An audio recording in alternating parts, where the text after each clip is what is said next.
Mulai dari penampakan kuntilanak ngesot sampai ke hantu sebelah. Ini dia katanya Kina.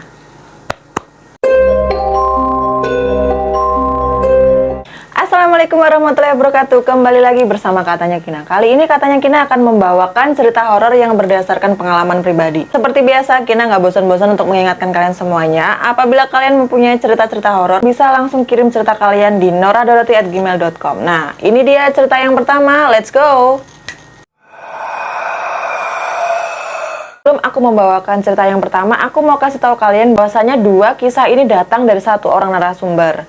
Nah, langsung aja ya. Cerita yang pertama datang dari seorang ibu yang kita sebut saja namanya Ibu Wati. Nah, Bu Wati ini punya dua cerita. Jadi ceritanya di suatu malam di tahun 1984 ketika Ibu Wati ini masih kelas 3 SD, Bu Wati ini disuruh tidur sama emaknya waktu itu.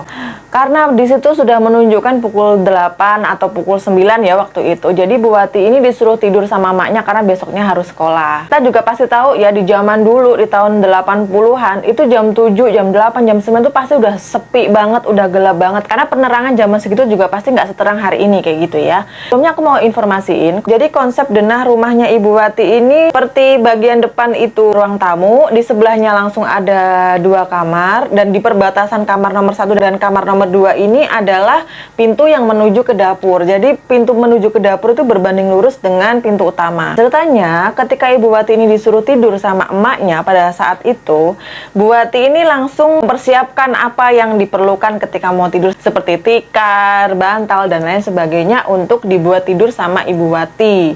Bu Wati ini tidurnya di ruang tamu.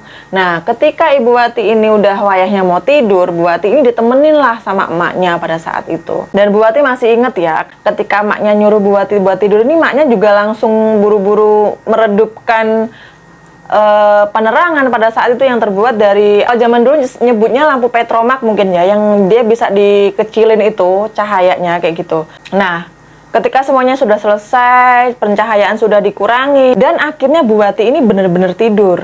Sampai pada akhirnya Ibu Wati waktu itu masih ingat betul ya, Bu Wati ini terbangun di jam 12:30 malam. Ketika Bu Wati ini bangun, Bu Wati melihat pintu depan itu masih terbuka dan emaknya Ibu Wati ini nggak ada di rumah.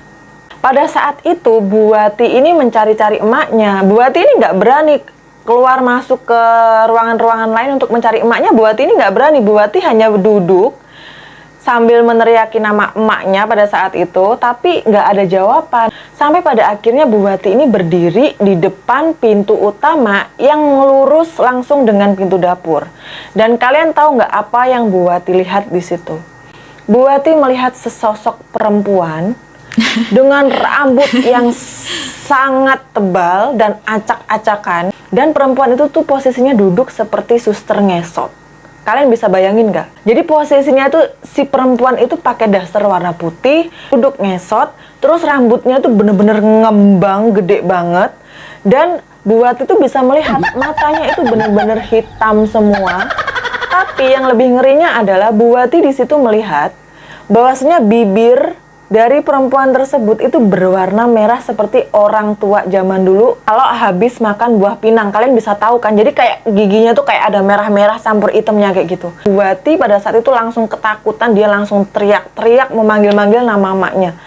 Dan itu bener-bener pengalaman yang Ibu Wati masih ingat sampai hari ini. Bahkan Bu Wati ketika mengirimkan cerita ini, Bu Wati sebenarnya tadinya nggak mau mengirimkan cerita yang ini ya, karena Bu Wati masih ingat betul sosok perempuan itu. Dan Bu Wati itu bilang bahwasanya si perempuan itu ketika Ibu Wati melihat muka dari perempuan itu seperti tersenyum, namun senyumnya itu seperti menyeringai. Kalian bisa bayangkan? Sumpah itu tuh bener-bener serem banget ya. Pada saat aku dikirimin cerita itu tuh aku bener-bener serem banget. Dan setelah itu emaknya Bu Wati ini pulang sampai ke rumah. Emaknya Bu Wati ketika melihat Bu Wati ini udah bener-bener kayak yang terkejut. Mungkin orang tua zaman sekarang ketika melihat anak mereka bangun tidur langsung nangis, pasti mereka mikirnya, oh mungkin aku ngelindur nih atau apa gitu ya. Padahal sebenarnya bukan itu. Ada beberapa hal yang nggak bisa dilihat orang dewasa, tapi bisa kita lihat sebagai anak kecil. Oke, sekarang lanjut cerita dari Bu Wati yang kedua. Let's go. Ini sangat melelahkan. Bantu aku, SpongeBob. Oke, cerita yang kedua kali ini yang mengalami adalah tetangganya Ibu Wati. Ibu Wati ini punya 3 cerita, cuman aku akan membawakan cerita yang ketiga ini mungkin di part selanjutnya karena lumayan panjang. Iya, yang mengalami tetangganya Ibu Wati. Jadi sebenarnya Ibu Wati ini tinggalnya di sebuah perum, dan Bu Wati ini tinggalnya di jalan utama yang bagian belakang, jadi lumayan agak sepi ya. Cerita ini datang dari tetangganya Ibu Wati yang kita sebut saja namanya Ibu Tommy. Jadi jarak antara rumah Ibu Tommy dan Ibu Wati ini yaitu sekitar 4 rumah ya. Ibu Wati, rumah tetangganya Ibu Wati, rumahnya Ibu Hasan, dan yang keempat ini adalah rumahnya Ibu Tommy. Jadi model rumah mereka itu di bagian belakang itu ada tempat untuk menjemur baju, tapi di bagian atas seperti loteng. Ceritanya di suatu sore ketika sudah mendekati maghrib, Pak Tommy, suaminya si Ibu Tommy ini ceritanya mendengar burung-burung mereka yang ada di loteng atas itu seperti ada yang menyerang. Jadi kalian bisa tahu ya, jadi kalau ada burung di dalam sangkar terus dia kayak ada suara kepakan sayap kayak gitu kan, tandanya ada yang menyerang, entah itu kucing atau mungkin burung lain atau apa kayak gitu ya. Nah, karena penasaran akhirnya Pak Tommy ini naiklah ke loteng atas untuk mengecek peliharaannya Pak Tommy yang masih ada di atas. Nah, ketika sampai di atas, Pak Tommy ini nggak melihat apapun. Peliharaannya Pak Tommy juga masih oke-oke aja gitu loh. Sampai pada akhirnya Pak Tommy ini putuskan untuk turun. Ketika Pak Tommy ini sudah menutup pintu loteng dan kembali turun, Pak Tommy justru mendengar kembali suara kepakan sayap dari peliharaan burungnya Pak Tommy. Nah, akhirnya Pak Tommy ini datanglah ke rumah Ibu Hasan, yaitu tetangga sebelah Pak Tommy. Di situ Pak Tommy ini meminta izin kepada Ibu Hasan untuk masuk dan mengintip apa yang terjadi di lotengnya Pak Tommy melalui loteng rumah Ibu Hasan. Ibu Hasan mengizinkan. Akhirnya di jam maghrib tersebut Pak Tommy naiklah melalui loteng rumah Ibu Hasan. Ketika Pak Tommy mengintip dari loteng rumah Ibu Hasan, Pak Tommy melihat sesuatu yang sangat mengerikan. Kalian tahu apa yang dilihat Pak Tommy? Iya, Pak Tommy melihat sosok genderuwo yang benar-benar gede badannya dengan perawakan yang hitam, benar-benar hitam, dan mulut yang menyeringai melihat ke arah Pak Tommy. Jadi kalian bisa bayangin, kalian lagi mengintip sesuatu dan kalian diintip balik oleh sesuatu itu.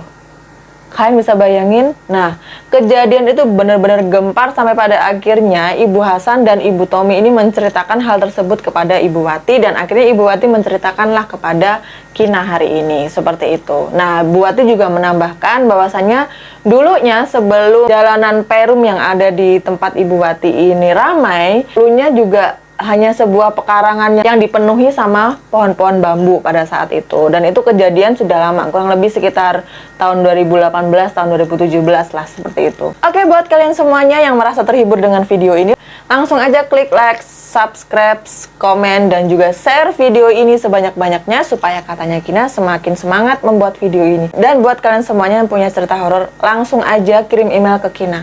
Link ada di deskripsi ya. Oke, sampai ketemu di video selanjutnya. Assalamualaikum warahmatullahi wabarakatuh.